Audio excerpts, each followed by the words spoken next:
Can I have everybody's attention? We're going to be getting started soon. So please take your seats.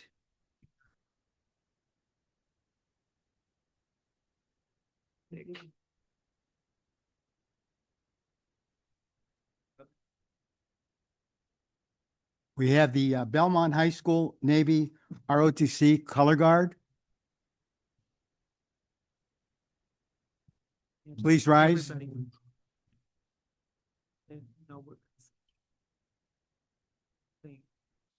We will say that. Okay.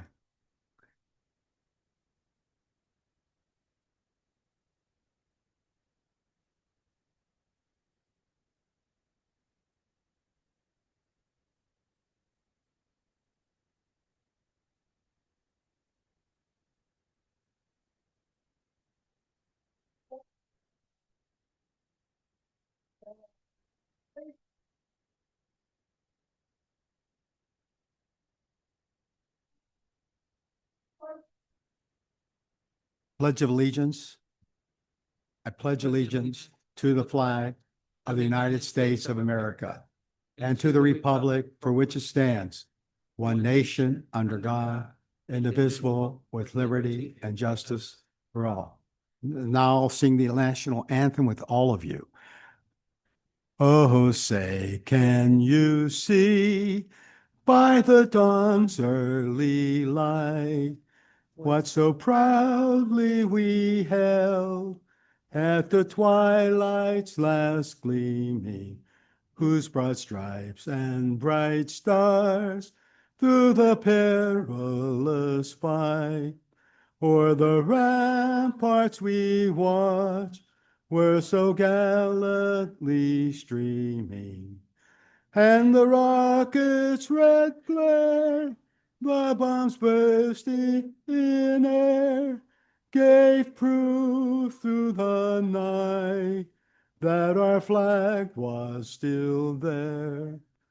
Oh, say does that star-spangled banner yet wave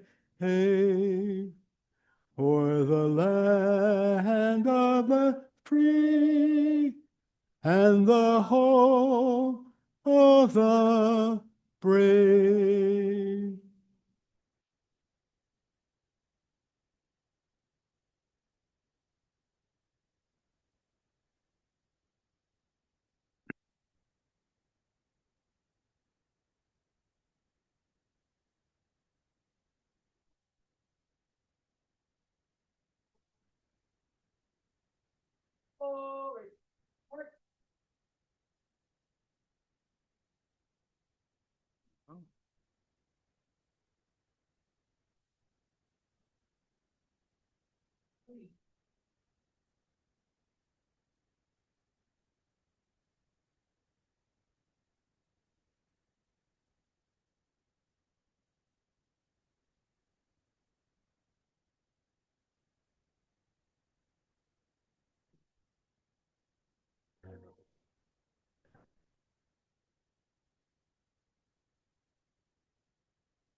It's right here. I don't want it to roll. It's not. So how do I do it? Hit this when you want to go forward.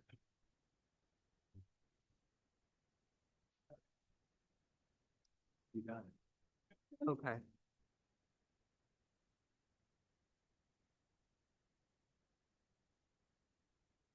Good morning. Good morning, everyone.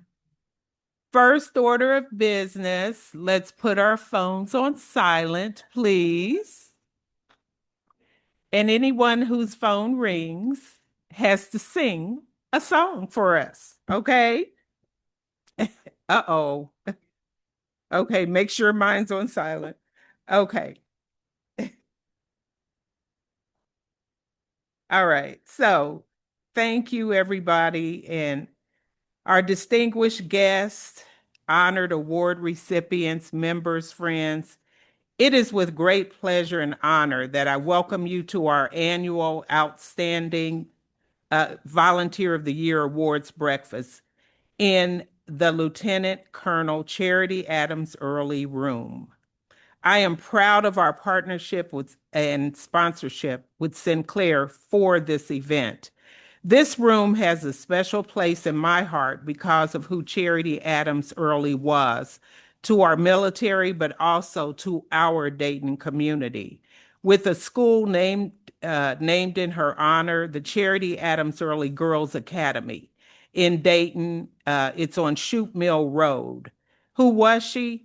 Charity Early Adams was from Columbia, South Carolina. She was born there on December 5th, 1918, and died January 13th, 2002, at 83 years old.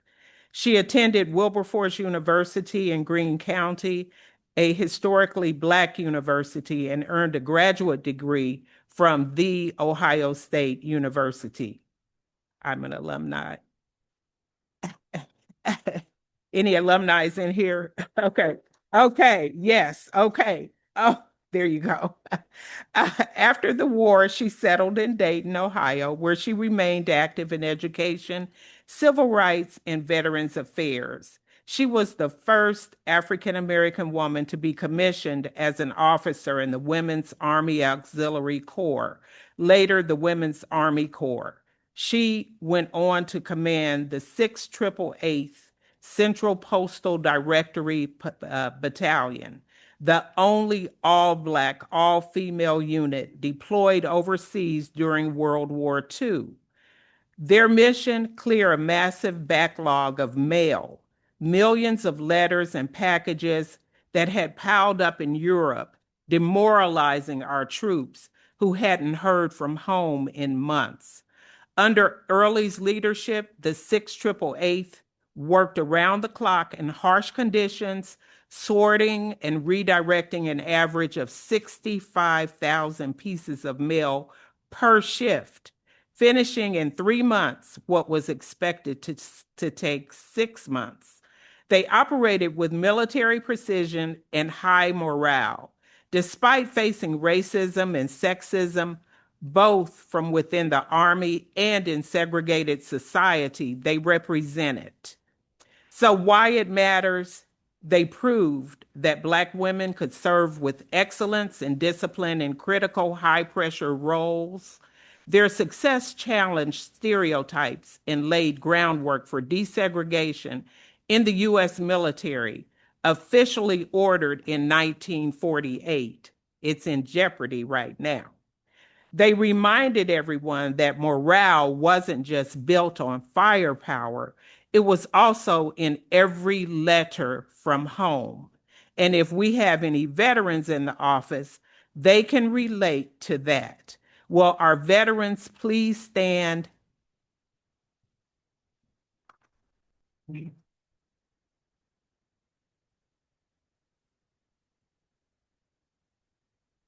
Thank you for your service.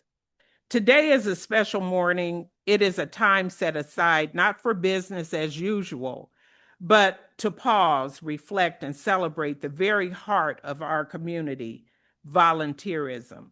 I was supposed to change that. There was a movie made about the 688. Okay, now. Okay. So, volunteerism. For decades, the President's Club of Dayton has brought together leaders from across our region under one guiding principle: strength through unity. And nowhere is that unity more evident than in the individuals we honor today. Each award recipient represents the very best of what it means to serve, not for recognition, not for reward, but because there is a need and they chose to answer it. This morning is about you. You are the ones who give your time when no one is watching. You are the ones who step in when something needs to be done. You are the quiet force behind stronger neighborhoods, thriving organizations, and hopeful futures. Your service reminds us that leadership is not defined by title, it is defined by action. That truth echoes a message that has stood the test of time. In the book of Amos, the prophet Amos called for a society where justice is not just spoken but lived, where righteousness is not occasional but constant. He challenged people to move beyond words and into meaningful, consistent action.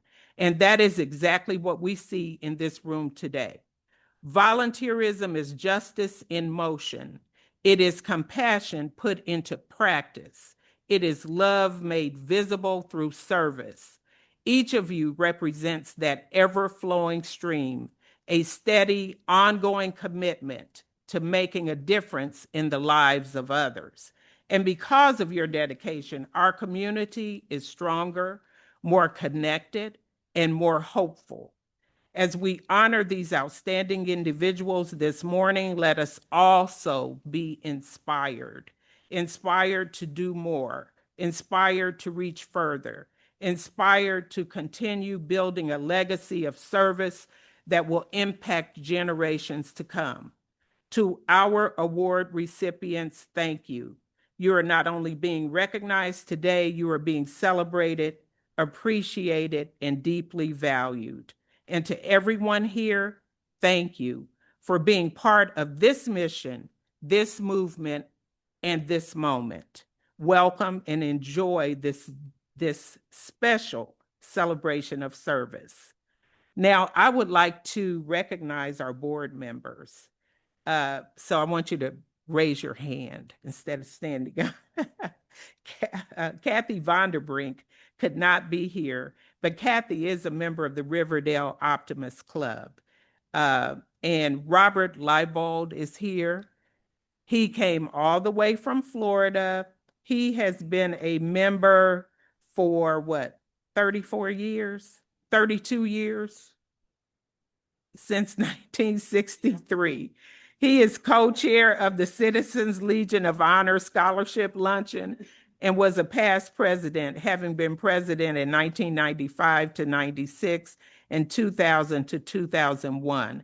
In 2008, the President's Club of Dayton began a scholarship in his name here at Sinclair Community College. He was a successful veterinarian and businessman owning golf courses and restaurants. Today, Dr. Bob is the principal of Leibold Enterprises, a commercial mortgage consulting firm known as Dr. Bob, that's what we call him, by his associates. He does conventional investor, hard money loans, and private funding loans. So remember that. He has 3 children and how many grandchildren? 13. Okay. Everybody's family grows every year. So, okay. Kathy Ballman Parks has been a member of Altrusa Club of Dayton since 2007. She has served on the board in many positions, including president from 2018 to 2020. She has served on the Altrusa District 5 board in multiple roles. She has been with the President's Club for the past 5 years and served as secretary for a few of those years. So we're so happy to still have her on our board. Belinda Huffman, who also is a member of Altrusa, is not able to be here. She's celebrating graduations in Alabama with her family members, her young people. And so we're excited for her. Tony Massoud, Anthony, was president of the President's Club of Dayton in 2012 and a Civitan for 28 years. He is also Civitan's president-elect. Oh, president now? Oh, you didn't tell me that. And a member of the Dayton Arab American Forum for about 30 years and is currently a DAF secretary. Tony is a current member of the Miami Valley Military Affairs Association and has represented the President's Club as a committee member of the Bob Childs Golf Outing for more than 16 years. raising funds for the Fisher Houses and the First Sergeant's Council. He's a member of the Dayton Women's Club. Last year, he was inducted into the Ohio Veterans Hall of Fame in 2024. And we now have a scholarship named in Tony's honor. We have 7 scholarships that we give out here. We're Sinclair's largest scholarship donor.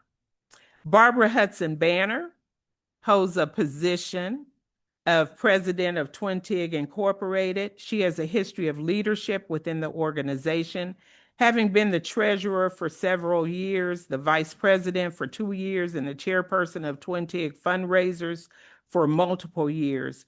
Barbara's executive experience extends nearly a decade as the executive director and CEO she was of Mercy Manor.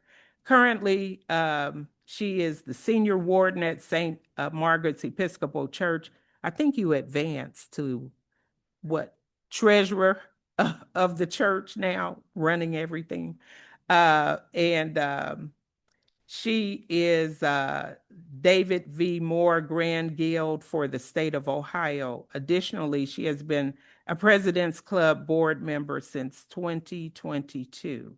John Keller is a CPA, graduate of the University of Dayton in business administration and accounting, and he's a partner with Manning and Associates CPAs. So if you need a CPA, see John. He has a large organization. His memberships are the Rotary Club of Dayton, Knights of Columbus, Church of Holy Angels Council, Board of Trustees, the President's Club of Dayton, treasurer of the National Alliance of Mental Illness, NAMI for Montgomery County. And Khadijah Ali is a board member and past president. Khadijah, wake up. The President's Club of Dayton. She is the president of the Exchange Club of Dayton, who was one of our generous sponsors for this event this morning. It is time now to, well, wait a minute. I'm missing something here. I want to announce, let's see, who do I have? Judge Brandon McLean. He is not able to be here because he sits on the board, and he's our legal advisor. What else? And I want to right now recognize any elected officials that are in the office. I mean, in the room. Any elected officials? I know we have the president of the NAACP here and past elected officials. We have a mayor, past mayor. Stand up, Brian. A Beaver Creek. Anybody else? Yes, ma'am.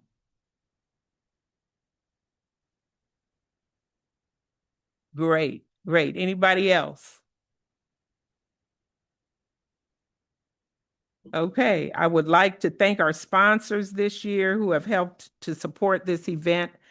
Sinclair Community College, everyone has their ticket for their car so that they can get out without paying. Thank you to Sinclair. And the Exchange Club of Dayton, First Florist for our flowers, and Luxury Nail Spa. So now it's time to enjoy our breakfast, and our invocation will be by our past president, Khadijah Ali. And Khadijah is the president of the Exchange Club. And she has a very, very busy life. Let me see. Let me put her information up here. It's a lot. But the thing about her is the most important thing about her is how she loves people. And she is working with the, what do you call it? Reentry? The reentry court with the Honorable Judge Walter Rice. And they have grown that reentry program, and with Khadijah's help and passion. So Khadijah is going to come down and give us our invocation so we can have breakfast, and breakfast will be served to you. Okay, so it will not be buffet style.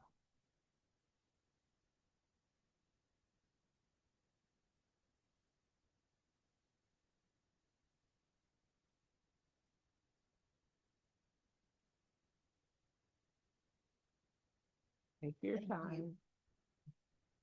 Thank you very much. Okay. Thank you. Thank you very much. Assalamu alaikum. Alaikum salam. And you just say, well, alaikum salam. It's an honor to be here this morning. Our member clubs and their chosen outstanding volunteers are the silent champions, servants in our communities. Excuse me. Without them, we may not be able to hear the voices of the unheard. Offering a prayer for volunteers can show our admiration and encouragement for them. This morning, I'm going to say the opening prayer of the Holy Quran. It is incumbent and important for all Muslims to believe in the Torah, the New Testament, and the Holy Quran. Please bow your heads. Surah Fatiha. A'udhu minash shaitanir rajim.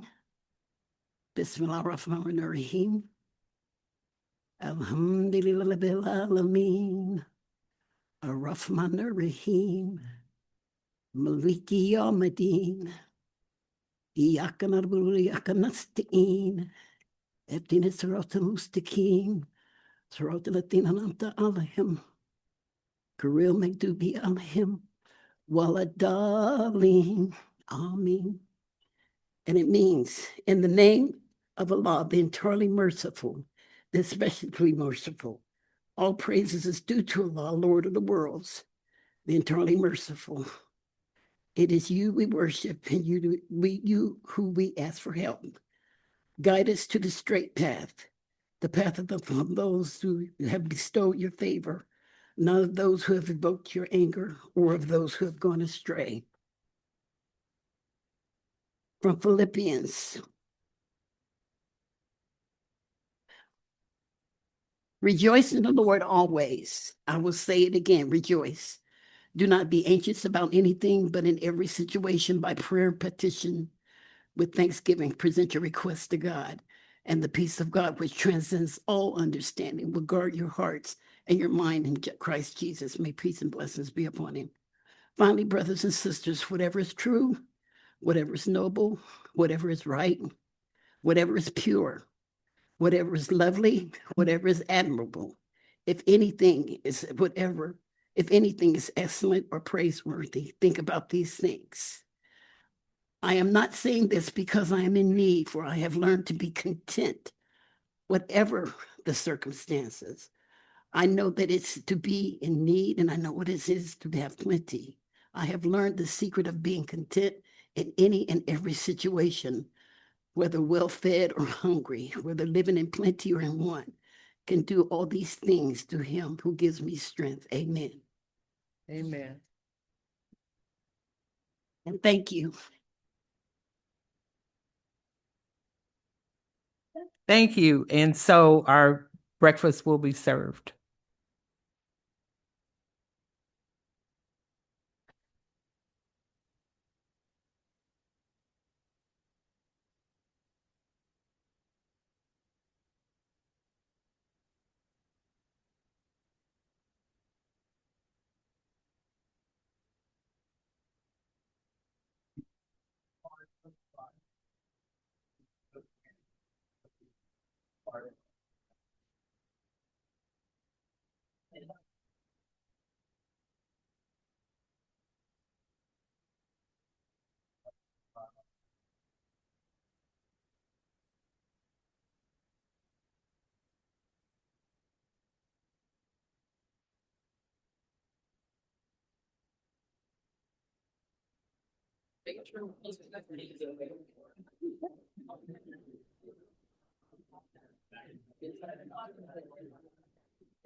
This weekend and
Yeah, they be here.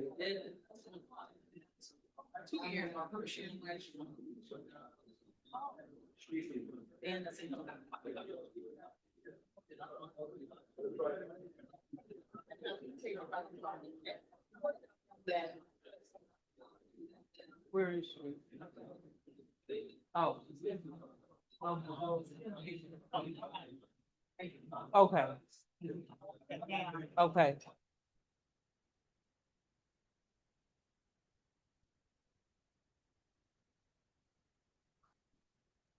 Okay, if anyone wants a parking pass, Vernice has them. And okay, so just let her know. She was gonna, okay.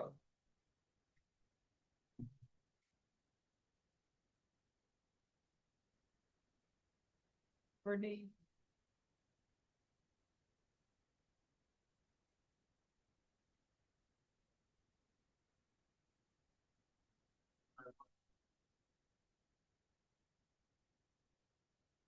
Go first.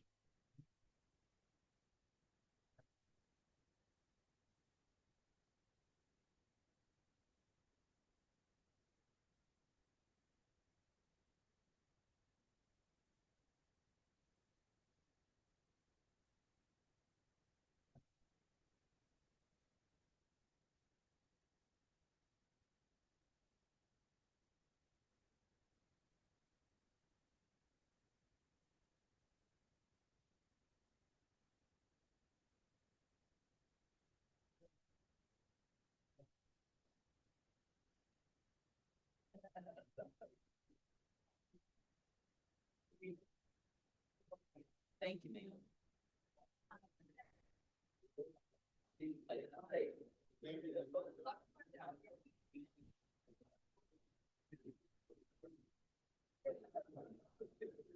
Did you get coffee?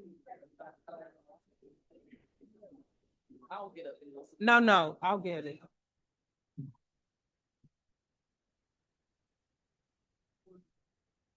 There, I told her I'm good.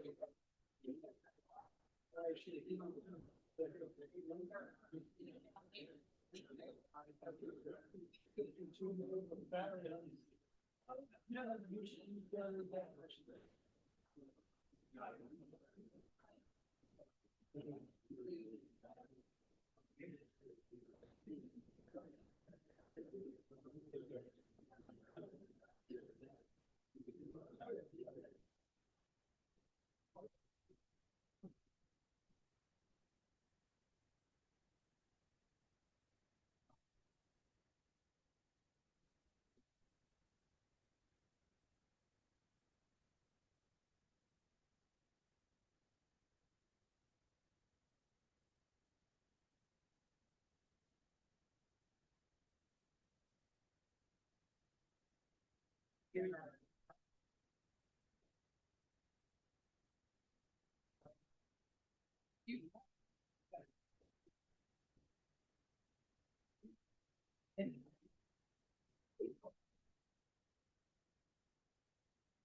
he is, right now.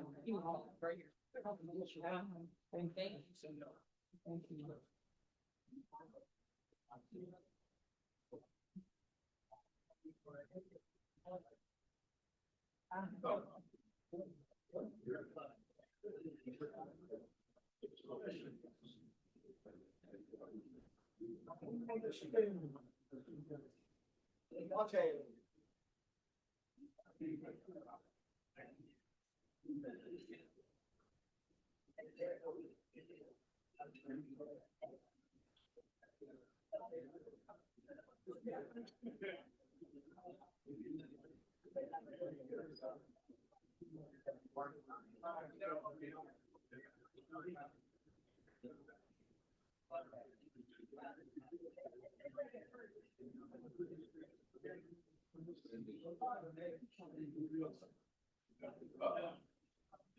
Okay, there are several boutonnieres at the front table. We need to know which recipients did not receive their flower. There's two back there.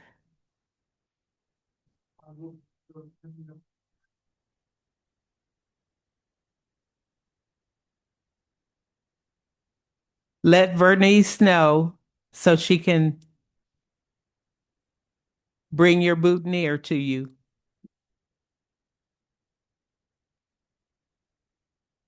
Uh-huh.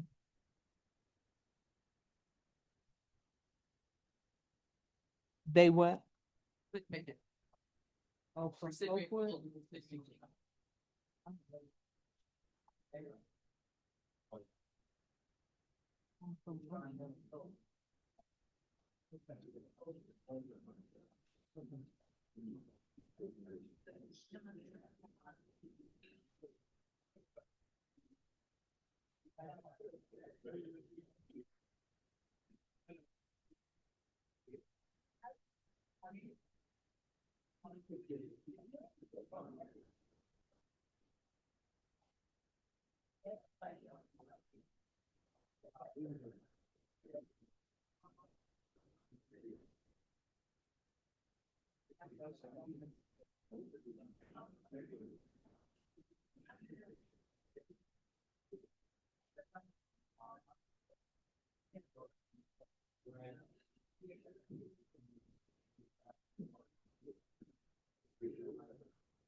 Now, this isn't going to happen until after I know, I'm just, Tamika. okay, She's going to speak. okay. Okay. I just wanted to set it here.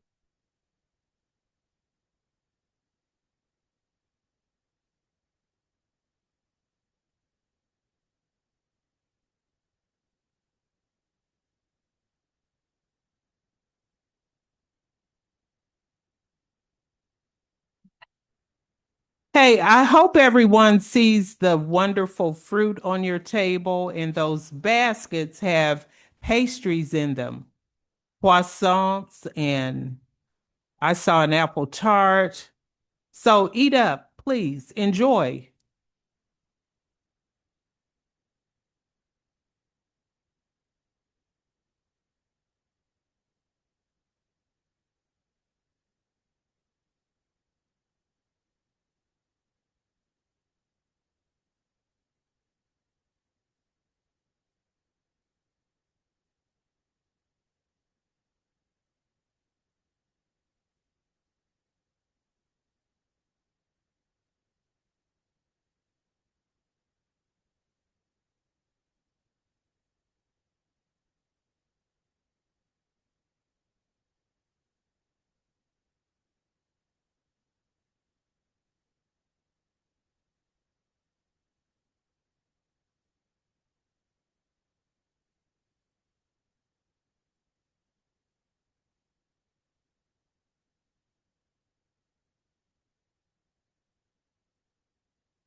Okay, everyone's chatting. So we're going to go ahead and get started because we have a superstar keynote speaker this morning. So we're going to move on with our program so we can be on time. Tamika Williams Jeter enters her fourth season as head coach of the Dayton Flyers women's basketball team, leading her hometown program with a steady focus on growth and long-term success. In each of her first 3 seasons, the Flyers increased their win total and secured at least one postseason victory, signaling clear progress under her leadership. A Dayton native, Tamika, or Coach Meek, her basketball journey began at Chaminade Julienne High School before reaching the national stage at UConn Huskies women's basketball, where she was part of 2 national championship teams.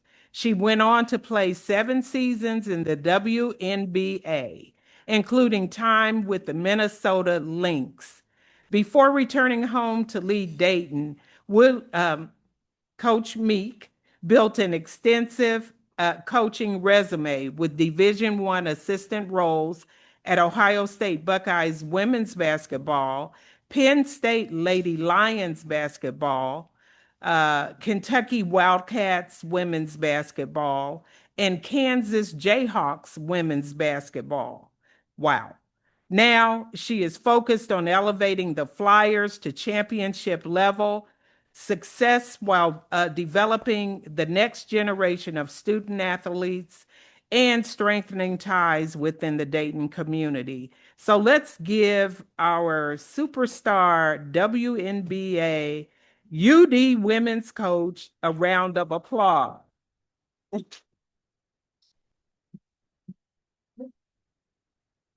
Thank you. Everybody up this morning? You should have never brought a coach in at 7 o'clock. I almost brought my whistle. All right. We're going to wake this room up a little bit. I love coming to events like this, right? As a coach, we practice from 6:30 to 9 a.m. in the morning. So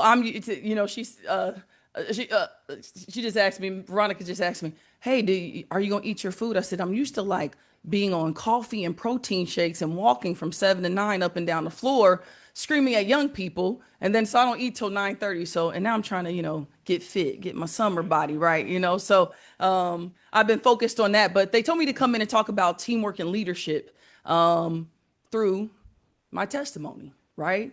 A lot of you, we were just up there talking about a prayer list. And a big reason that I'm here is because people have kept me on a prayer list. And a lot of people are from Dayton, right? So what I heard you talk about today is strength through unity, right? There's no bigger team than strength through unity. That's how we progress and move forward. There are 3 things we live by, all right? You got to participate, all right? Win. Work hard with integrity, no excuses. The W, work hard. Can I get a work hard? 1, 2, 3. Work hard. Woohoo! Work hard, okay? I is for integrity. Can I get integrity? 1, 2, 3. I like that. I like that. And the last one is no excuses. Can I get a no excuses? 1, 2, 3. I need you guys to practice, man. You are good. Yeah, so that's a good one. All right. Win. A lot of the volunteers that are coming up accept awards today are winners, right? They are winners. They are winners in life. They are winners in giving. They do things in a certain way. So I want to give you some times where I had to learn these things, okay? The first one is work hard. You're the best version for your team, right? When you're the best version of yourself. I learned that in a game, very interesting enough, against Belmont. No, sorry, against Patterson. Okay? Those of you who know Coach Grant Clark, who just passed away, I was at his funeral last week, a dear friend of my parents, who was with my mom all through Alabama State on up here. We were playing against him, and my head coach was Coach Goldsberry. And I will not even look at the Beaver Creek people to my right, because I don't like them because they had Ed Zink, okay? So I'm glad to retire. When I see him, we're on boards together. I don't, I hug him slightly, so I'm not going to look at this side of the room. Okay. They don't exist. Beaver Creek Township is not non-existent. Okay. But what I learned in this game, this is a funny story. I was at practice at Chaminade Julienne. Frank Goldsberry was our head coach. He was his first year there. I was a junior and I was dogging practice. Honestly, y'all, I would get bored. Okay. Because I'm going against someone who's probably 5'5", I was probably about an inch shorter than this in high school, so you get to catch the drift. And so in practice, I would just kind of go half speed. Game's going to start. Patterson that year wins the city. So they were really good. Okay. They were really good. Thinking, starting lineup gets called. Coach Goldsberry puts the starters on the board. Number 34 is not on there. That's my number. That's my number. We say the Hail Mary, say a few swear words, and we head out to the court. He doesn't play me the whole first half because I didn't work hard. So I sat there and and we're down like 17, 18 points. And I'm thinking, this man is crazy enough. He's not going to start me the whole game. I'm not going to play. And I was too scared to ask him because we probably played Beaver Creek next and I needed to be ready. We go into halftime and he finally tells me, you're going to play, but don't ever dog it, Tamika. You have a talent and you didn't go hard in practice. What was the first thing we said? Work hard. We went out. Sorry for anybody who went to Patterson. We beat them. But I learned that. The next one is integrity. 1, 2, 3. Integrity, okay? I'm in a leadership role, right? The day I found out about integrity was the day I became became an assistant coach. I was 23 years old. I just finished my rookie season. I was a GA because those of you know, my mom was a teacher, Dayton public school system for over 40 plus years. And my dad taught in the school system special ed for a couple of years before working at General Motors after coming back from Vietnam. So my mom, after I finished my first season, I was going overseas. What did she say? You need to get your master's. It's free. You know how important education is. Bop, bop, bop, bop, bop, bop, bop. You need to go and get your GA at Ohio State. The coach there was Jim Foster. He hires me on as a grad assistant. I work, I answer phones, I do all the things. Second year, we're playing Phoenix. He calls me and says, hey, I think you should coach. I'm almost the same age as these kids, right? I'm 23. Most college kids are 22, right? And I was like, they're not going to listen to me. Some of them are friends. Some people I play summer ball with. He said, no, I think you'll be great. I've coached my first year thinking I'm only going to do this once because my mother keeps bothering me about it. You have to have something to come back to, Tamika. You can't just play basketball your whole life. It's a free education. I did it. Senior night. Seniors walk out. I tear up. They tear up and hug me back. I knew how important at that time it was to be a role model, to have a form of leadership, to be something that people wanted to be a piece of or a part of, and the connection of giving back. That was the importance of integrity to me. How I walked, how I stood, how I moved in a room became very important because people were watching. What was the second thing? Integrity. Last thing is no excuses, right? We should get shirts on for that. All right. A lot of you are in retirement because you lived that, right? There were no excuses. Now you guys live all crazy and free and, wake us all up at 6 o'clock to come in here and eat because this is the peak of your day. If you're trying to see if it's going to rain so you can go bird watching or hiking or golfing with your buds, you're going to fake like you still go to your job and walk around and people are going to, hey, he's here, while everybody else works. I can't wait to live your life. So don't think I'm making fun of you. I am jealous purely of anybody who's retired. All right. But there's one thing retired people do. They have no excuses, right? You have worked your life to do both. This kind of combines both for me, leadership and teamwork. I went to University of Connecticut. It wasn't a great school to go to back then as it is now 12 championships later. Okay. What I learned about leadership and teamwork was in my freshman year. It was hard. I wanted to quit. I wanted to come back home. I was 14 hours away from home. I had never been away from Jefferson Township, except when basketball took me away. And it was the hardest thing to do. I was up there with this crazy little Italian guy who screamed at me nonstop. Anybody else have a crazy little Italian guy that screams? Or a woman, okay? They are vicious. And he uses his hands a lot. My freshman year was horrible, even though I was player of the year in the conference and national. We lost I think 5 games that year, which now I would kill to only lose 5 games. But thinking back then, we got upset here, Iowa State and Cincinnati. It was just a horrible year, but we had horrible leadership.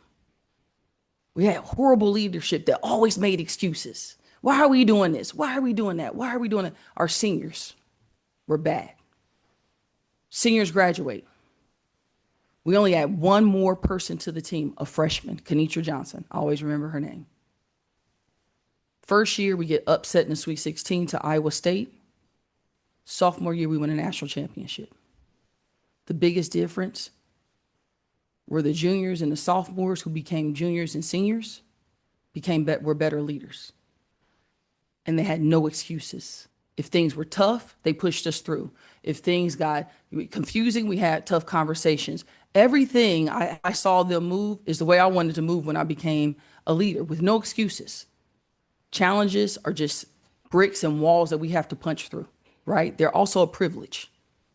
That's how I learned no excuses. It could be that much of a difference. Losing in the Sweet 16 or winning a national championship. What was the third thing? No excuses.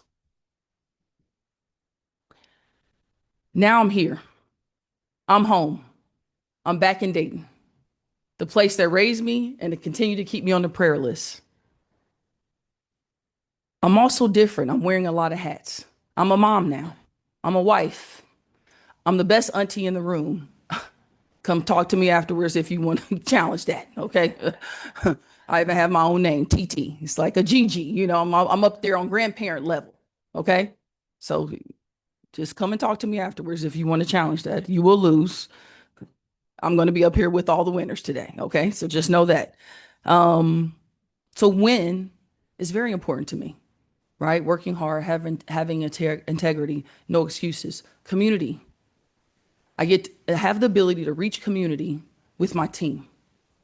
And we do a lot. We're always out.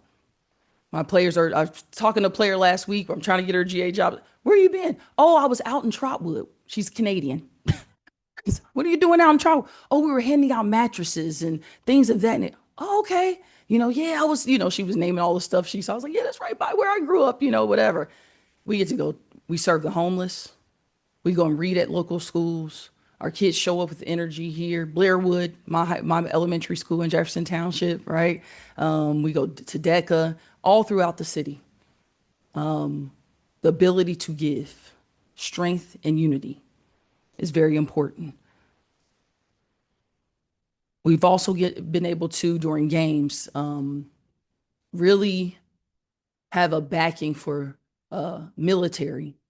My dad was a Vietnam vet. He passed away in 2014. And then that's how we ended up in Dayton. He was in the Air Force. So being able to represent that is great. Our biggest charge is probably breast cancer. My mother-in-law, we just found out during Christmas, has breast cancer. Cancer runs very deeply on my husband's side, but it's something that I feel like you're either going to be exposed to, you're going to know somebody, you have a family member, someone is going to die. So it's a huge charge of ours as a program. It's been great to be able to come back and lead that charge. Just like the volunteers who will win today. I want to leave you with one thing. Remember this. I always say this. There are 5 things I want to leave you with. 1, transformational leadership, see and do. I learned that when I became a coach. Whatever I do, they will do. Whatever I say that I've done wrong, I tell them not to do it, right? Be very open about that. Role models make mistakes too. That's what I always tell my players. The second thing is communication. It's key. We have a 24-hour rule. That's what I teach young people. The 24-hour rule was established because of me at UConn, but don't tell anybody. It was established because Diana Taurasi and one of my homies, Swing Cash, who was in my class, Taurasi was 2 years younger than us, superstars. I was out getting an x-ray on my foot. I come back and you could tell there was something that went wrong. And Taurasi her mouth was always going. And I got really upset because Swin's saying all these things. So we go and rush Taurasi. What are you doing? You're always doing this, Da, da, da, da. So coach established a 24-hour rule. I still use it to today. If you have an issue with someone, you have to have a conversation face to face. You have 24 hours to set that up. Because young people don't talk, they do this all day. Okay? With TT, this is why I'm elite, an elite auntie. No phones. We're going to talk today. They go, Auntie, how do we do that? What it taught me is this. Whenever you have an issue with someone, or if someone has an issue with you, send them to talk to that person. If you want to teach a young person something, teach them that. Because they will fester in something that doesn't even exist. I established a 24-hour rule. So that's why we are able to retain kids. You don't see a lot of my kids jumping in the portal because they talk to each other. And they can bicker, and I can come to you and say, I can't stand John. He gets on my nerves. Oh my God. And you got to issue a 24-hour rule, which makes me go talk to them one-on-one. Most of the time it's nothing, and people just want to be heard. Communication. The other thing about communication is celebrating other people's success. I made a point in the last year that anytime one of my colleagues, players that I've had in the past, anybody did something great, I was going to text them, celebrate it, post it on social media, whatever I could do. Give them a hug when I saw them, cheer, send it out, celebrate other people's success. Because I will tell you this, I am at the age now, I know saying that. He said 1963. I said, that's the year I was born. Not, I was born in 1980, where I'm losing my people, right? Coach Clark last week, my Uncle Bulu a couple weekends ago, because I'm almost 50. And when you get to that age, your people are now 70 and 80. Those are my people. And you're losing them. So I decided to celebrate them. So that's something I'm doing. The next thing is collaboration. We work together. We work together. If you have a problem, we have a problem. Right? If you ask people in my office about collaboration, they will drill it in your head. We work together. If I have a problem, you have a problem. If you have a problem, I have a problem. It's the Italian way. Iron sharpens iron. This is for the young people in the room. If you want to be something in life, you better be hanging around people in this room. My mom always used to say, listen to older people. She's always said, Tamika, you listen to older people. She used to always say that. But if you want to be something in life, you better hang around it. You better be around it. You better breathe it, act like it, dress up like it. Whatever you want to do, iron sharpens iron. You're only going to get better if you're around people who want to do better and be better. All right? Push to be a better version of yourself. I'm a firm believer in this. It's written on it in my office. Grace and growth. Inspire through change. Inspire through change. We cannot stay the same and get better. We have to have grace about people who are trying to be better because they're trying to grow. I do that with my team. They mess up. Hey, what did we learn from it? Let's try not to do it again. We can make 100 mistakes, but make sure they're different. Okay? I say these 5 things because it's something I live by. It's something I talk to the people in my office about, my team, everybody. We have to win. 1, 2, 3, work hard. 1, 2, 3. Integrity. 1, 2, 3. No excuses. 1, 2, 3. And now we are going to give an awards out to volunteers who live that, who breathe that. They make no excuses because they show up for some of these people in this room and people outside this room every day. They must have integrity because people voted on them. They believe in them. They follow them so the way they walk and the way they move, people want a piece of it. And they doggone for sure work hard because they have to be outworking the people to their left and right for you guys to recognize them. So I give you winners. Congratulations. And I hope that you can keep your charge of winning through strength through unity. Thank you so much, and God bless.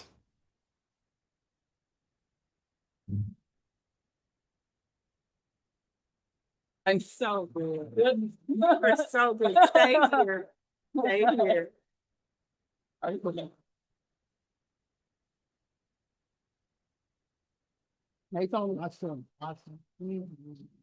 That was so good. I'm so charged up. I'm ready to go. I'm going to have a great day. Beaver Creek people. Now you got to behave yourself. Okay. Okay. Okay. All right. So Tony, you're first to announce our recipient. What are we gonna do? 20. It's all the way at the bottom. You should have moved that all. Move him over. Okay.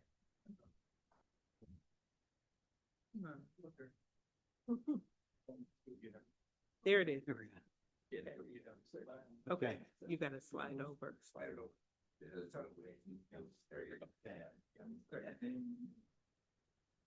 The reason we're all here is to honor those who are top-notch volunteers.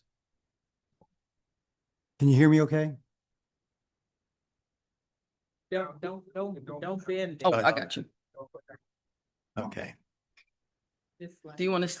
Okay, I can tell you that I was able to do this much easier than I did in previous years because all of you pretty much followed the instructions. Give me something I can copy and paste. And we have over 30 recipients that are receiving these awards. And I want you to pay close attention to what they do in our community because when you see, you will feel like I did, a lot of emotion because these are people who really deserve highest accolades. We're all volunteers at the President's Club. We spend a lot of time putting this together. And I personally want to thank Veronica, who did a lot, okay? The two of us work as a great team. And when we're done, Bob DeRobo, who's our photographer, will send me the photos of you individuals who receive your, acknowledgement, and I will include those in the presentation. And if we have your email address, you'll get a copy of the presentation, okay? We're also taping this through Zoom. So there'll be a link for that. And please, we have a wonderful luncheon every month. Join us. It's the third Wednesday of the month at Dayton Women's Club. And the first acknowledgement, who is a recipient from the Twin Teague Corporation, is Karen S. Dunson. Her information is, as you can see, is up there. Karen is a dedicated healthcare professional, business owner, and community servant with more than 30 years of nursing and clinical leadership experience. She is the president and owner of KD Healthcare Solutions, LLC, an accredited durable medical equipment provider serving patients of all ages across Ohio. Beyond her professional work, Karen is deeply committed to advancing community health and service. She is an active member of Twin Teague Inc., where she collaborates with fellow members to support charitable initiatives and community outreach efforts throughout Dayton.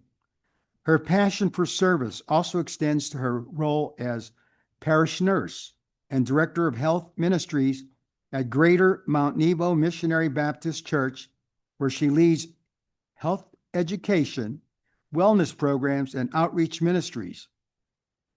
Through her volunteer work at community health fairs in Dayton and Trotwood, Karen is known for meeting people where they are. Her service reflects a genuine desire to make a difference, guided by faith, compassion, and a lifelong commitment to improving health equity, empowering individuals, and strengthening the communities she proudly serves. Thank you.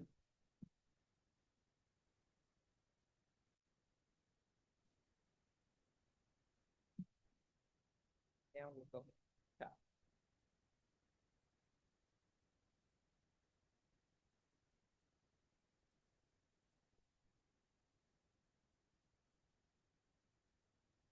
Our next recipient is Sue Cirillo. Sue has been a member of Altrusa Club of Dayton since 1996. She is currently retired from her 44-year career as a respiratory therapist at Dayton Children's Hospital, where she directed respiratory care, the regional newborn and pediatric ambulance transport service, sleep lab, and pulmonary diagnostic services. She has served as our club's president, treasurer, service chair, finance chair, program chair, and is currently our foundation secretary, scholarship chair, and membership chair. Sue works behind the scenes to make sure our club and foundation has current bylaws, policies, and procedures to keep our operations and funding transparent to all members. She also regularly volunteers her time for the Ohio Society for Respiratory Care in Columbus to support legislation, rules, and workforce development to advance the practice of respiratory therapists in Ohio.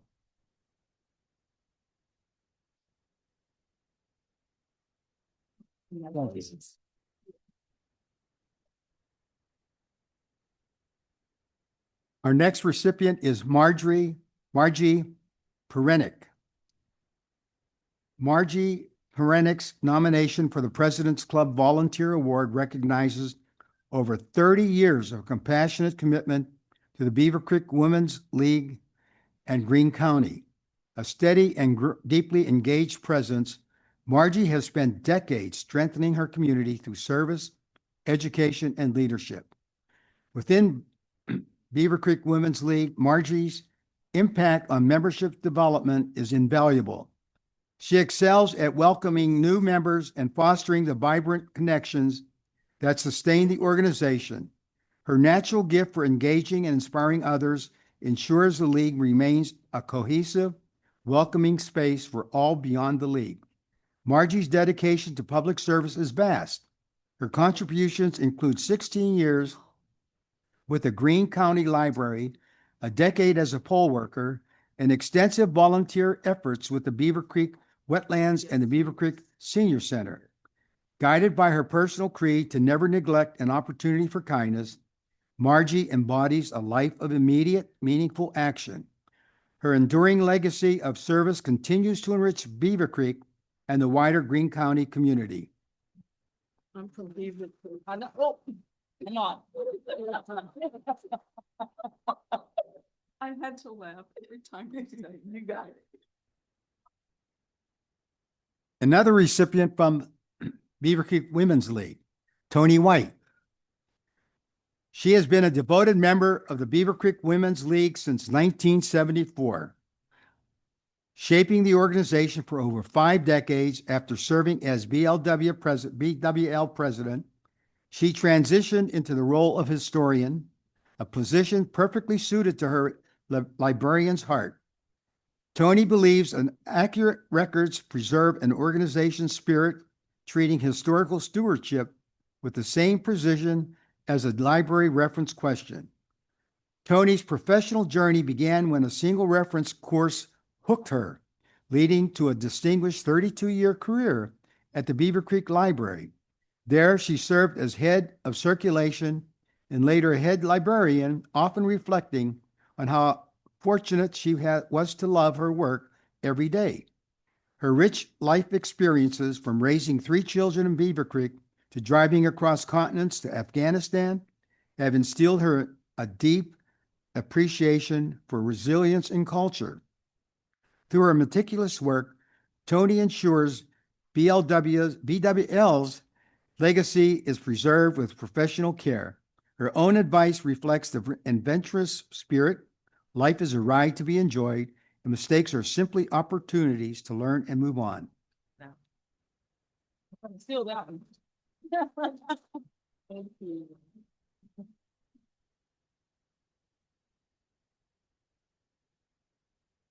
From the Optimist Centerville Noon Club, Carol's leadership in Carol smirks. Carol's leadership in Centerville Noon Optimist Club is pertinent to the club's success and making sure community offers continue. In Optimist year 2024-2025, Carol's participation was worth recognition as Optimist of the Year. Carol served as committee lead for the Childhood Health and Wellness Committee, initiating projects and services to improve quality of life for children who experience childhood cancer, sickle cell, food scarcity, abusive environments, and mental health coverage challenges. This committee also provides breakfast biannually to oncology nurses at Dayton Children's Hospital. Recognizing their continued efforts in caring for children, Carol serves as mentor to the St. Leonard's Retirement Nursing Optimist Club, engaging members with service projects and guest speakers that focus on youth in our community. Other notable contributions include volunteering at Avenue of Flags facility year-round, Christmas tree lot, Safety on Wheels, Fishing Derby, Optimist Kids Day in the Park, America 5K, TriStar Basketball, and the annual golf outing. Carol is an ideal optimist, always rolling up her sleeves and ready to make things happen. We thank you, Carol, for everything.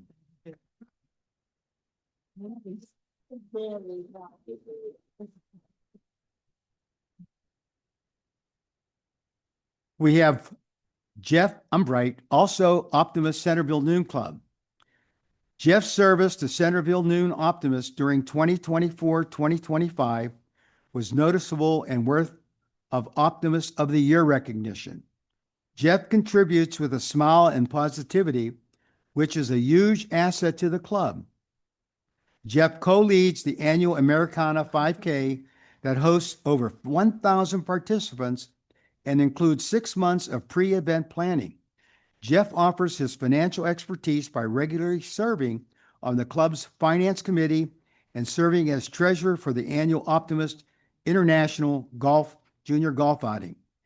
Jeff also consistently supports our club by being a regular attendee at the Ohio District Optimist Quarterly Conferences, gathering information to help the club's Optimist mission. Other events Jeff offered help at were Haunted Trail Guide, Childhood Health and Wellness Build a Beer events, Avenue of Flags, delivery and retrieval, Christmas tree delivery and tree lot shifts, Easter egg stuffing and hunt, Safety on Wheels, Family Adventure Day, Fishing Derby, Summer Reading Kickoff in support of Community Library, Optimist Kids Day in the Park, Big Backyard Party, and TriStar Soccer. We are grateful to have Jeff as our optimist. Thank you.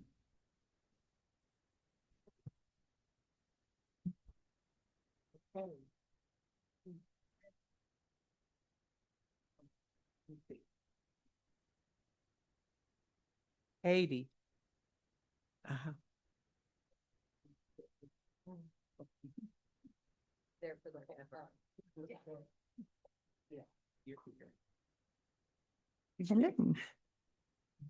Good morning, everybody. I am Linda Osterfeld. I'm the current president. I'm sorry. Okay, current president of the Dayton Rotary Club, and it's my pleasure to present some honors today. First, we have Alan and Ron Mask from Children's Historical Publishing.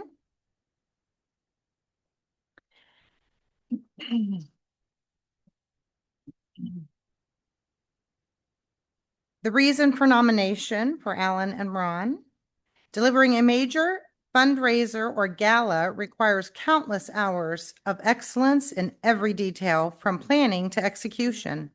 The energy and intensity of gala day can feel overwhelming, but becomes manageable when dedicated volunteers step forward. Individuals who understand their roles, anticipate needs, engage guests, and make thoughtful decisions beyond their assigned responsibilities. Alan and Ron Mask exemplify this level of commitment.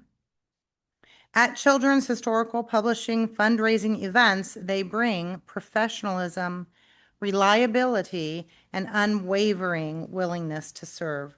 Their presence ensures that events run successfully, often in ways that go unseen but are deeply felt. Alan had said, "I don't know why we deserve this, but everyone here knows exactly why." Reliable people, those who know what to do, how to do it, and who consistently go above and beyond without recognition, are the true backbone of every successful fundraiser. Ron and Alan have also generously given their volunteer service time at their church. Alan has donated dog grooming at the Humane Society and continues giving each year through her work with the Stoddard Avenue Pumpkin Glow. We celebrate not just what they do, but who they are. Steady, selfless, and essential to the success of the CHPS and the community that we serve. Congratulations.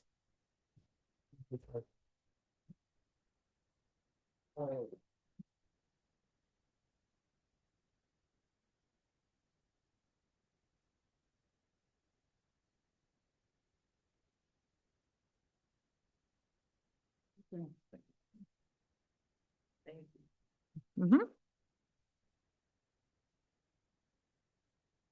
The next recipient is Rachel Ziteroff from the Civitan Club of Dayton. Oh, thank you. I didn't know I was in charge of I got you. teamwork. Teamwork. Yes. All right, all right. Rachel Ziteroff has spent 22 years at United Rehabilitation Services, or URS, of Greater Dayton, an organization dedicated to empowering people with disabilities, beginning as a part-time receptionist and rising to chief operating officer. This July, she will step into the role of CEO. That journey is not just a career story. It is a testament to the quiet, consistent, people-centered leadership. Rachel knows every corner of URS, its staff, its clients, its mission, because she has lived it. She leads with presence, humility, and heart. She walks the building daily, knows people by name, listens deeply, and creates a culture where everyone feels seen and valued. Rachel has championed staff development, mentored emerging leaders, stewarded community relationships, and stabilized the organization throughout transitions, all while embodying the values URS exists to model. She does not just serve her community, she shapes it. Congratulations.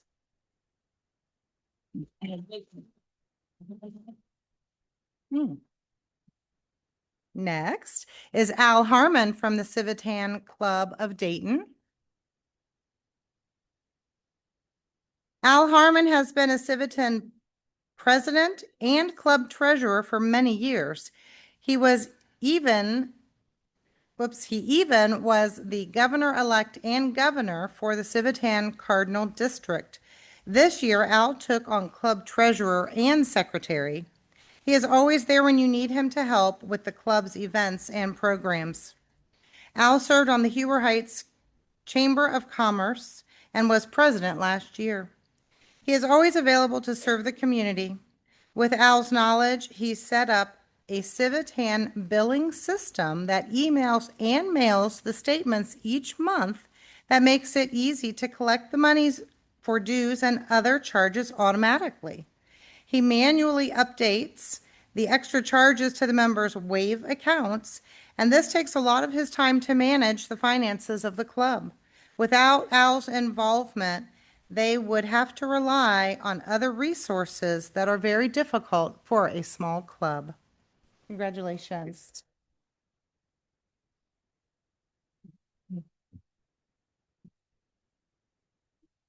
Next is Lamise Mubaslat from the Dayton Arab American Forum.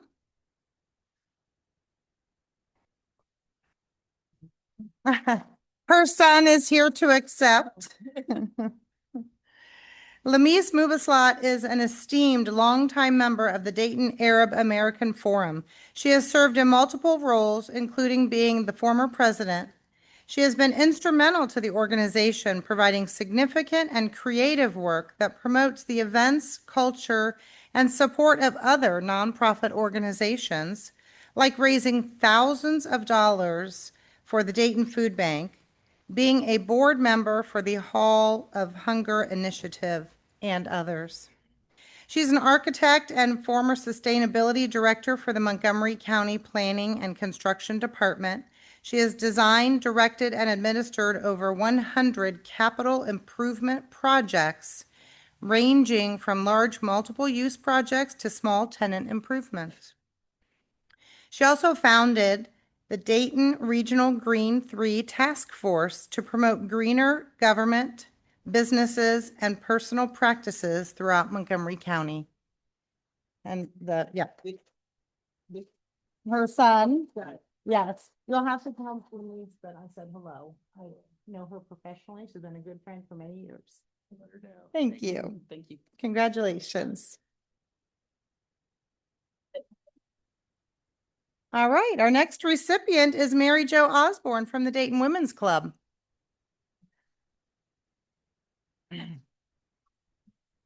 Mary Jo joined the Women's Club when it reopened in 2021 and became involved with programming. She introduced innovative speakers, added enrichment classes, and specialized high teas. She spent almost 30 years in the student loan industry working for Wells Fargo and Chorus Bank, building relationships with universities in Southern California. She also worked closely with Native American tribes to educate their students and families in financial aid and the process. She served on numerous nonprofit boards as well as her church vestry. She was chairman of the Georgetown University Alumni Club Admissions Program and a board member of the Alumni Club of Orange County, California, since 1989. She was awarded the GU 1820 Alumni Award because of her volunteer efforts. Congratulations.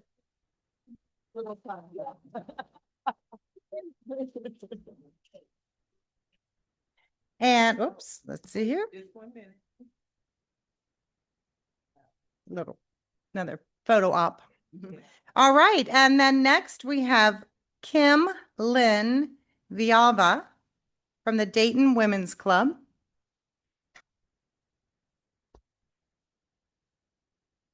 Kim has been an active volunteer at the Dayton Women's Club since 2019 and currently serves as first vice president, newsletter editor, and chair of the America's 250th Committee.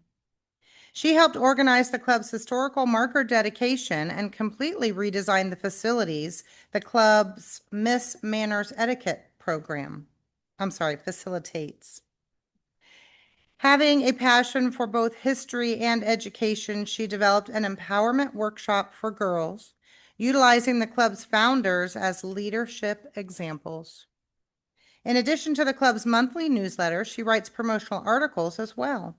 In addition to her work with the Dayton Women's Club, Kim is a leadership trainer, author, speaker, and active volunteer in the community.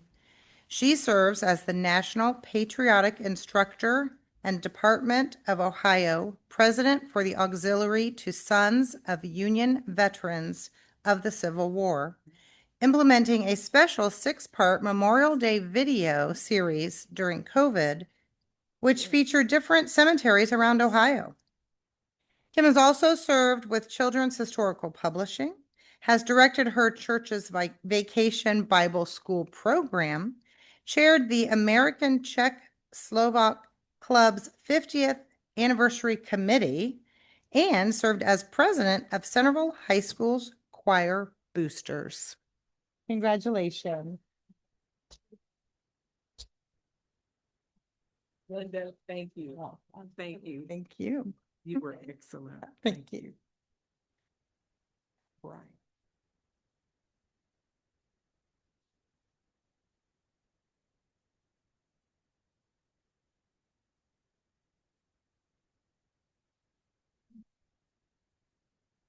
You do?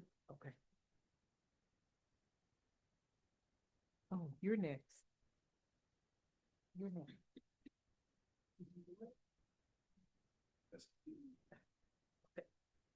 Which one? Just No. quick. I can do that. Got it. All right, good. Thank you. Got it. Perfect.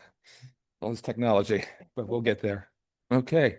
Our next nomination from the Optimist Dorwood Club is Mark Jewell. Mark Jewell has been a Thorwood member since 1992. He is a club officer and also serves on the board of directors. He is in charge of maintaining and updating our bylaws. He also publishes our weekly bulletin. Mark was also one of the people that reviewed our TriStar soccer event that we started up last year. He never declines to help out at any of our activities or events. His response when you ask him to do anything is, "What do I need to do to help?" He is always looking to promote Dorwood by writing newspaper articles about our events and working with city leaders to gain cooperation for our events. Mark always volunteers to help at our events and is always looking for ways to serve the youth of our community.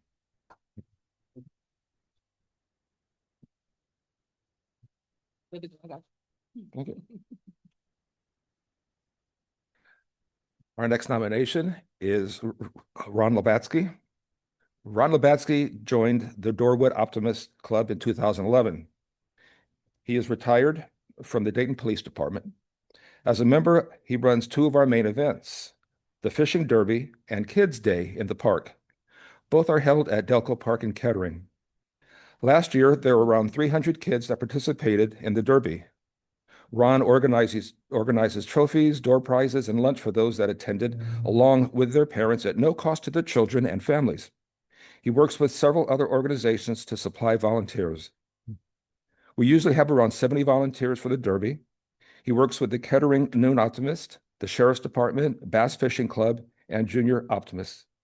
For Kids Day in the Park, Ron works with other Optimist clubs, the Police Department, and Parks Department in the area to help run games and activities for the children to participate in. Last year, there were around 700 children and their families that showed up for the event.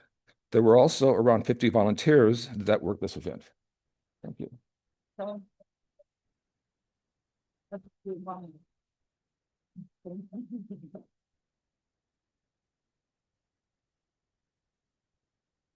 Our next nominee is Charlie Goff.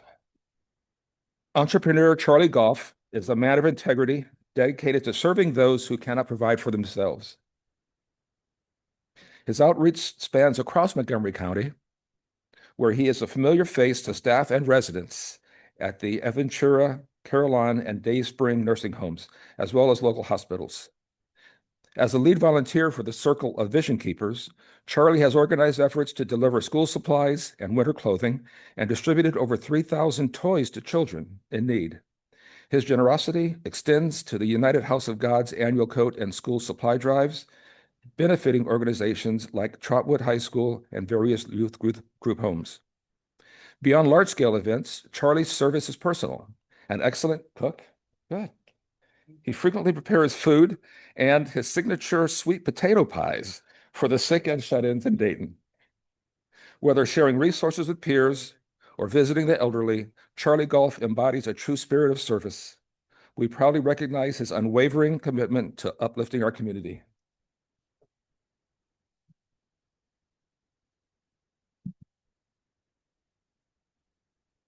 Our next nominee is Sean Trapp.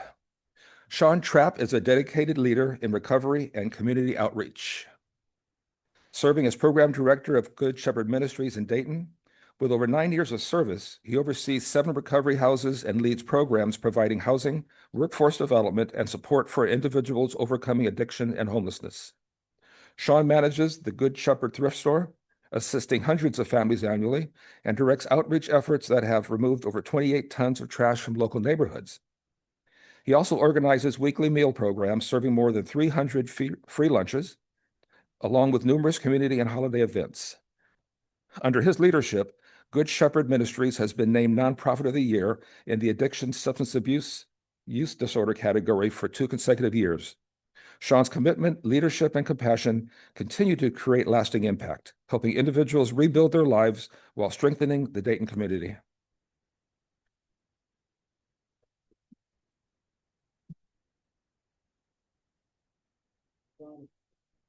Okay, thank you.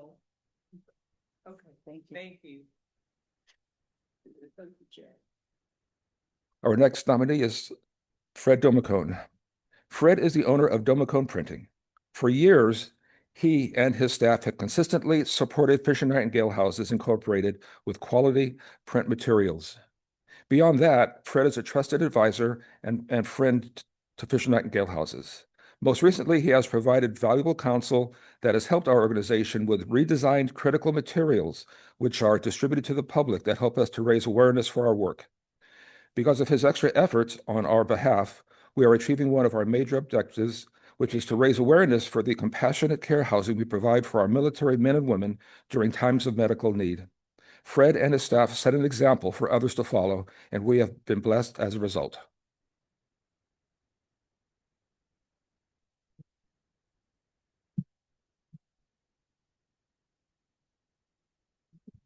Okay.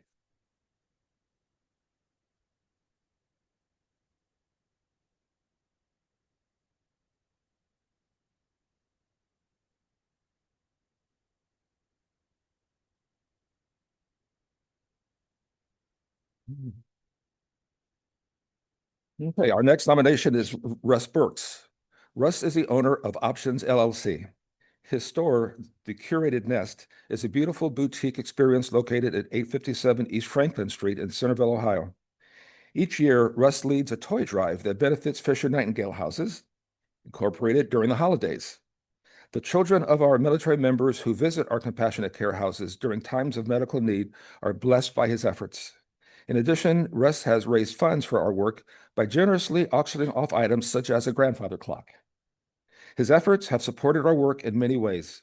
He is a trusted friend for Fisher Nightingale Houses, and he is always willing to do anything he can to help us raise awareness for this important resource for those who have served us all. We are grateful for Russ, his staff, and all of the benefits we have received as a result of their efforts.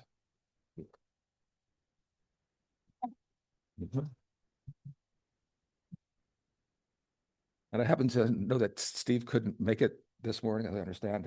So I'll read this briefly. Steve Davis has been in Kiwanis for 38 years, the Kettering Centerville Kiwanis. Past president of the Centerville Club before it merged with Kettering Club in 2008. He was past lieutenant governor of Division 4 Dayton area Kiwanis clubs. He's the current president of the Kettering Centerville Club and an attorney for Thompson Hine.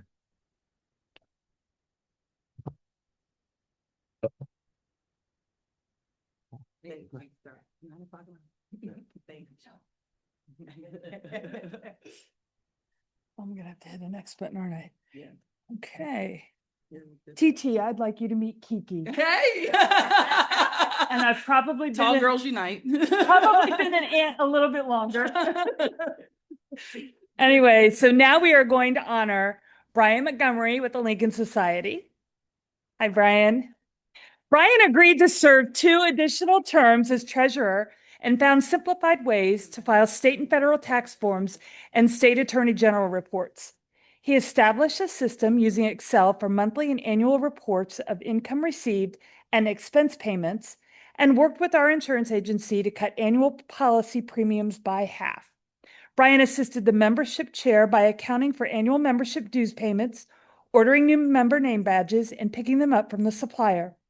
He worked as needed with board officers and members to promote and organize special society functions, including receiving and accounting of donations made to the Lincoln VA project, collecting reservations for the annual banquets and events like the Old Courthouse celebration in 2018, and supervising silent auctions. He helped to account and categorize the Gary Kersey Lincoln Book Library collection, cleaned out the cabinets and storage shelves at the barn, their meeting location prior to the pandemic, and made preparations for moving to the Woodbourne Library. He was also nominated the most recent nominating committee. He chaired the most recent nominating committee. Congratulations, Brian.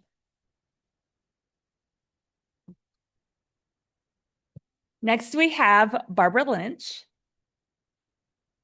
Upon returning to Dayton in 2008, Barbara was asked to give historical presentations on the life of a civilian during the Civil War to several community organizations and was introduced to the Lincoln Society of Dayton. She became an active member and subsequently served as secretary, followed by 6 years as treasurer. During her tenure with the Lincoln Society of Dayton, she was amid the application process for the 501c3 status and pursuing all aspects of fundraising for the erection of the Lincoln statue, which came to fruition on September 17th, 2016 and is adjacent to the old courthouse. She was responsible for documentation and acknowledgement of all donations, as well as all aspects of financial activity for the organization. During these years, she presented 2 speeches at LSOD program meetings, orchestrated a formal Civil War tea at the historic Patterson Homestead, and co-presented 2 programs to University of Dayton Lifelong Learning Institute on Lincoln and the Civil War. Having just completed a year as secretary of the Lincoln Society of Dayton, Barbara has been elected to serve a 3-year term as treasurer. Congratulations, Barbara. Next, with the Miami Valley Military Affairs Association, thank you, we have Holly Beard. Holly has been at the helm for organizing the MVMAA's largest annual fundraiser for at least the past 10 plus years. Holly's been a strong advocate for the MVMAA and for making sure this fundraiser is well organized and that things do not get missed.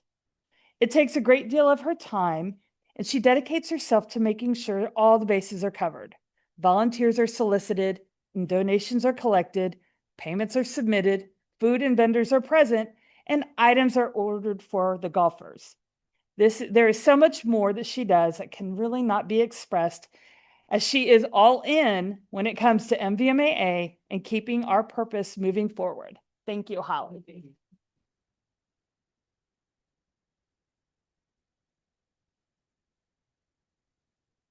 And the MVMAA, thank you, also has a crazy little Italian guy, Tony Calusi. Tony has been our treasurer, a steadfast treasurer of MVMAA for the past 4 years. His professional knowledge of IRS parameters ensured MVMAA's 501c3 application was completed and filed in accordance with IRS guidelines. Tony loves those numbers. Tony also writes all of the checks throughout the year on behalf of MVMAA to pay for our continued support of programs and activities of military men and women at our regional military installations. Likewise, he also takes in all membership fees and donations. His financial understanding allows us to operate efficiently and guides us with best practices to operate when it comes to providing financial support to various military organization efforts. Thank you, Tony.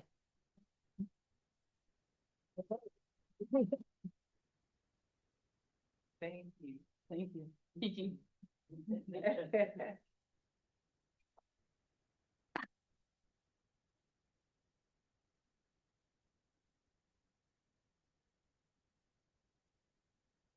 For the NAACP, the recipient is Dr. Morris Brown. Dr. Morris. Whoops, is that a? Okay. Is a retired physician, community activist, entrepreneur, and a nonprofit founder. Was born in 1948 in Anniston, Alabama, as the 4th of 8 children. Raised in a hardworking family, his mother transitioned from sharecropping to becoming a nurse's aide, while his father was a laborer and a Baptist preacher. Dr. Brown specialized in diabetic care, healthcare disparities, violence prevention, and mass incarceration. He is skilled in evaluating care standards, advocating for health justice. He served as honorary chair for the 63rd Annual Freedom Fund Banquet, introducing Miley Evers Williams, and is chair of the Dayton branch of the NAACP Health Committee. He also investigated over 785 complaints of discrimination as a member of the Labor and Industry Committee. A graduate of Cobb Avenue High School and Knoxville College, Dr. Brown earned his medical degree from Meharry Medical College, served as director of aerospace medicine in the U.S. Air Force, and helped revitalize Central State University Community Health Center. Dr. Brown is an advocate for civil rights and a life member of SCLC, Urban League, and NAACP. And I worked many years with Dr. Brown at St. Elizabeth's Hospital. So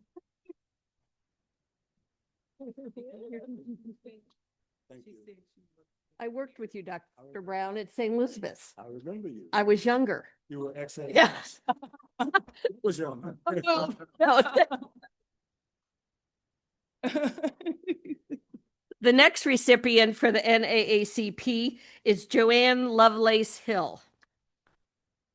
Jo A. Lovelace Hill, a charter member of the National Association of University Women, Incorporated, Southern Ohio branch, has dedicated both her career and retirement to the growth and civil health of Dayton. A proud alum, thank you, of Wilberforce University, HBCU, she retired in 2009 as Deputy Director of the Montgomery County Department of Job and Family Services. Since 2025, Jo has served as treasurer of the Dayton branch of the NAACP, hoping to secure a surplus of $19,676.18. That 18 cents is very important. Yes, it is. She is also a Diamond Life member of the NAACP. Jo is an active member of the University of Dayton's Osher Lifelong Learning Institute Executive Board and will transition to Vice President in June of 2026. Side note, everybody should look at you, Dolly. Yes. It is excellent. Yeah. Okay, moving on. Her leadership roles also include serving as past Vice President of Voter Services for the League of Women Voters and past Secretary of the Wilberforce University of Dayton Alumni Association. For over 50 years, Jo has been an engaged member of the Mount Moriah Missionary Baptist Church, where she serves as Director of Payroll and Personnel and Executive Assistant to the pastor. And she films all our games. Oh, does she? Okay. Go Flyers. Go Flyers. Yeah. Oh. Be careful. What? The two members nominees from the Optimist Riverdale Club could not attend. Oh, did you take? I got the- you. I Okay, got you. got your back. But I wanted to read their nominations. The first is Barbara Lane. She has been a member of the Riverdale Optimist Club since 1987 with near perfect attendance. Barb has served as secretary since 1991 and has for many years secured speakers for our weekly meetings. A few years ago, she encouraged our club to have some weekly meetings off-site, and we have visited DECA, Allwood Audubon Center, Dayton VA Grottos, Boy Scout Camp, Cricket Holler, among others. Road trips. Barb also coordinates our Thanksgiving meeting with several other Optimist clubs and sends our weekly emails to keep our club informed. And the next nominee was Richard Heberling. He has been a member of the Riverdale Optimists for over 30 years. Dick is being recognized as a member who comes the furthest to attend our weekly meetings, taking an extra hour from work to drive to Kettering from Piqua. Dick has served as a president and a lieutenant governor for the Ohio District Optimists for several years. He designed one of our most successful fundraisers, which ran for about 30 years and netted over $5,000 a year for our youth activities. Thanks, Dick, for your service.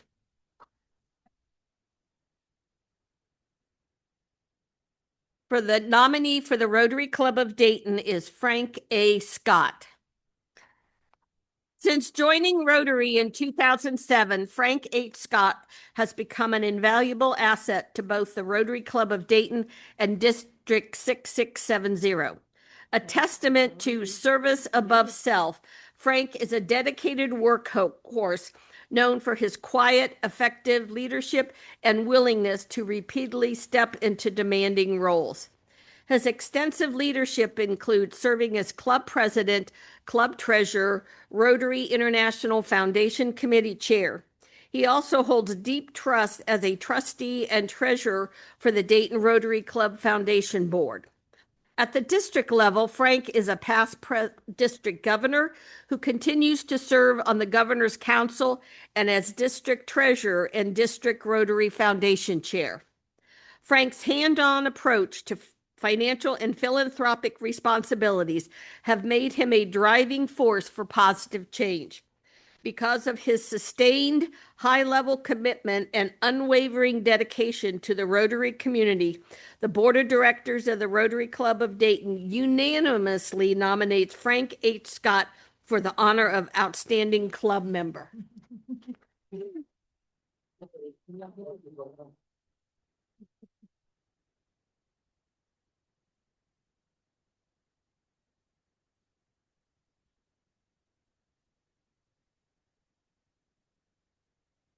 Good morning. I'm Beverly King with Twin Tig Incorporated, and our next honoree is Kathy Campbell with the Rotary Club of Oakwood.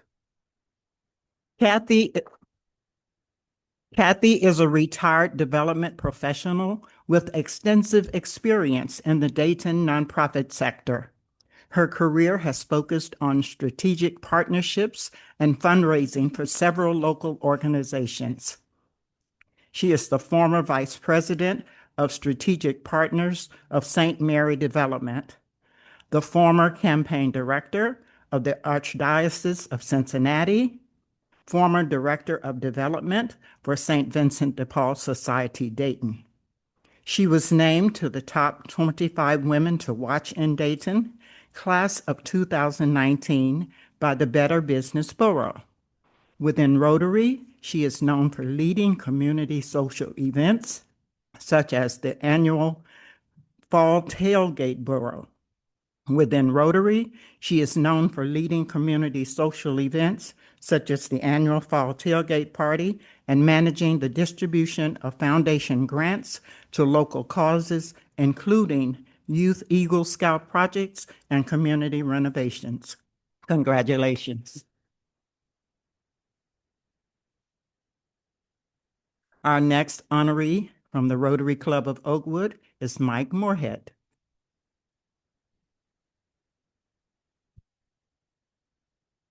Huge congratulations to past President Mike Moorhead. We were honored to receive the prestigious Club Excellence Award presented by past District Governor and current Assistant Rotary Membership Coordinator Dottie Meade. This award recognizes the tremendous effort our club put forth last year to achieve consistent, measurable change across 13 key metrics. The achievements include meeting new member goals, successfully executing impactful service projects, significantly contributing to foundation dollars awarded, maintaining efficient operations, including timely payment of dues. These actions not only strengthen the club, but also contribute to the long-term health and culture of Rotary. He is part of a veteran leadership group within the club that includes local entrepreneurs and civic leaders. He is recognized for his focus on action over words, emphasizing hands-on volunteer work for local causes. Thank you, Mike, for your excellent leadership. Congratulations.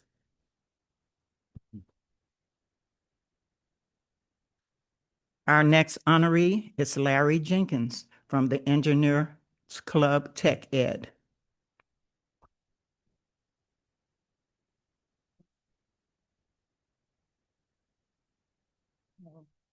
Something's wrong with this. Yeah, because this is the house for the Something's wrong with this. Something, Oh, both of them say, the same thing. okay. Yes. Yes, it's the same. We don't have the bio for Larry Jenkins. However, we'd like to congratulate him. Yes. On his, okay, how about a round of applause for him?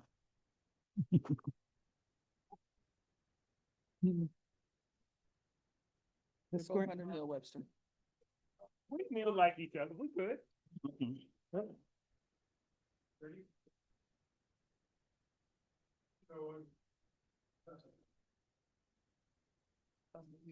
Congratulations. Thank you. No. Read the screen.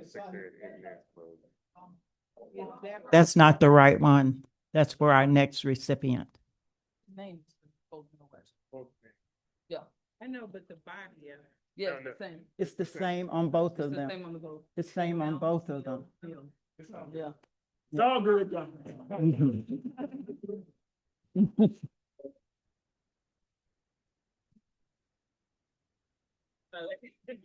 Our next honoree is Neil Webster, the real Neil Webster with the Engineers Club Tech Ed. Neil Webster is a longtime member of the Engineers Club of Dayton. Neil has proven exemplary dedication to the mission of the club, leading the weekly lunchtime barn gang meetings for over 13 years. These presentations benefit the club and the greater Dayton community by raising awareness of STEM, innovation, and local issues. Notable speakers have included local politicians, CEOs, nonprofit leaders, and senior engineers and scientists. The Barn Club is a vital tech ed committee function that fosters personal, professional, and organizational growth. Neil's additional commitments include membership in the Altrusa Service Organization, Scout Merit Badge Counseling, and supporting the annual Sinclair Tech Fest. Congratulations, Neil. That's it. Oh, you're welcome. Let's give everyone a round of applause again. Aren't these people outstanding? Oh my gosh. The work that we do, that everyone does. Well, we have come to the end of our program, and it's been an exciting morning. I want you to remember our Bob Childs golf outing is this Friday at the Beaver Creek Country Club, right, Holly? And remember, we are celebrating 75 years of the Citizen Legion of Honor Award. So we're going to really try to do it up a little bit for 75 years. So we're excited about that. And I want everybody to have a fantastic day, continue the good work.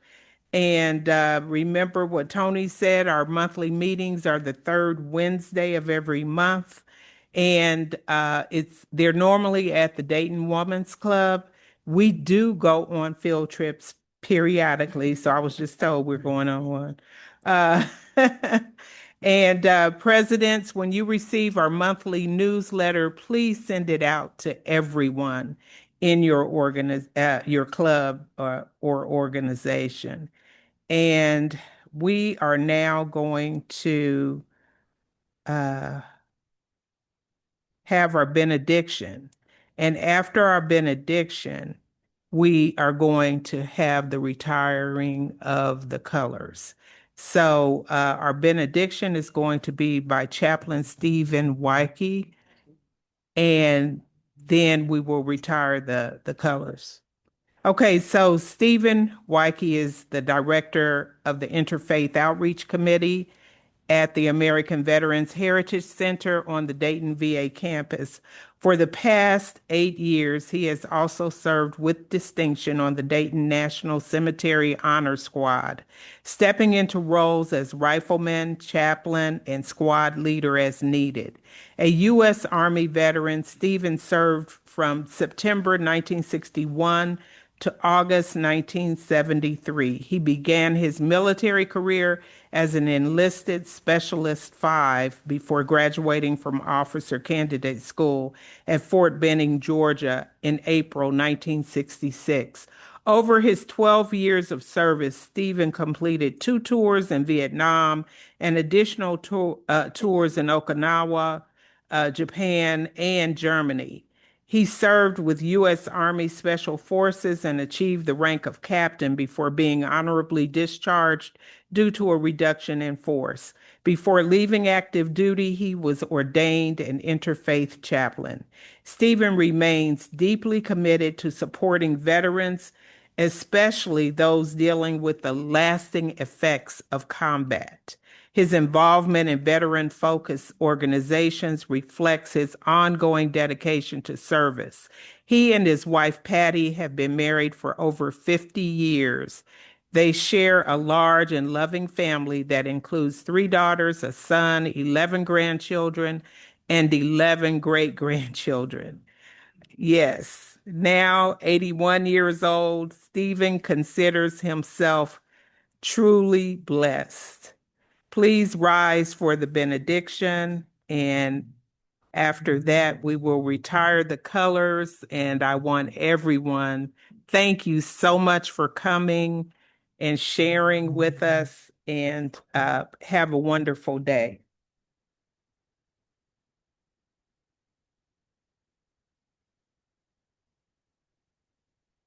As we say every Shabbos at Shul, Hine matov u'manachim shevet achim gem yachad. How good and how pleasant that brethren dwell in unity. Psalm 133, verse 1. Shall we pray? Father, let us go forth into our world in peace and dedication to your service. Let us also hold fast to that which is good, rendering to no person evil for evil. Aid us in strengthening the faint-hearted, supporting the weak, helping the needy and afflicted as we strive to honor all people whom you identify as your crowning achievement. Help us to learn how to make that we may better love you with heart, soul, and might as we reach out to embrace others as equals. With your help, we will surely make our world a better place in which to live. I'll ask Vanessa to help me with the English. Veronica. V'yerekecha Adonai v'yishmerecha. May God bless you and keep you. Ya'ir Adonai panav elecha v'kunecha. May God shine the countenance upon you and be gracious to you. Yisa Adonai panav elecha v'yasim laka shalom.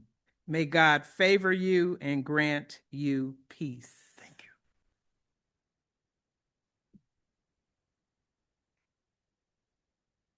We'll retire the colors. I'll get away.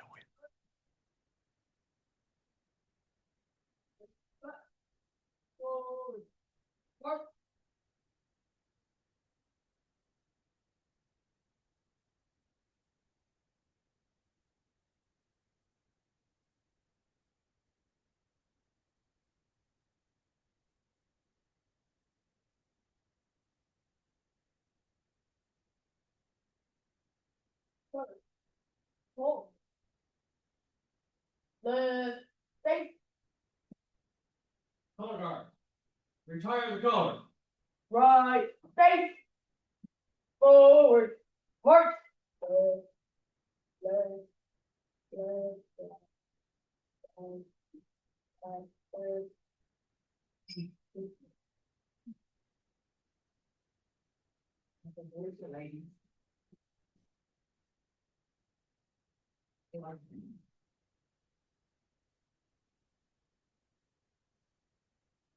Thank you for everything.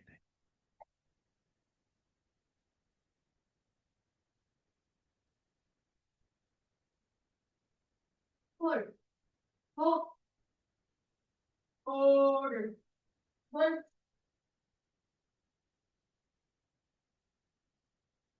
Ready, cut, forward, march.